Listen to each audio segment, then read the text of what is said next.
So today is going to be a very short video. We are just going to see how we can export a Twinmotion file that's ready for VR previewing. It's also applicable for any kind of non-interactable exploration like walking or fly-through. So let's get to it. You can see that I have my 3D model imported. I have not worked on the world. So now what I need to do is I need to create a media, specifically an image. So here, this image is going to be the first point where your VR spectator gets thrown into.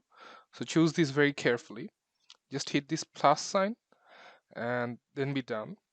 We are not going to work with any of the fancy render settings at this point because our ultimate goal is to create an exe file that's playable. Now all we need to do is go to this presentation icon, that's the small human icon right there. Click on this plus sign, click on this plus sign, and drag and drop your image that you created. Now you're all done.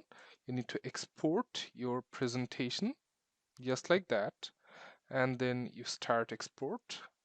This folder is going to be your game folder, so just keep that in mind.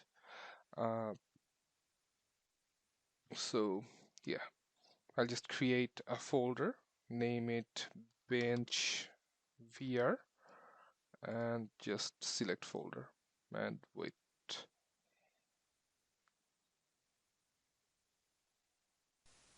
Now here you can see that we have the exe file that's playable. If I open that, you can see that if I click on that eye and click on start VR, I am inside the VR preview mode and I can get really close. I could either teleport or I could walk and I could see all the fine details, which is the goal of this project. So that's it.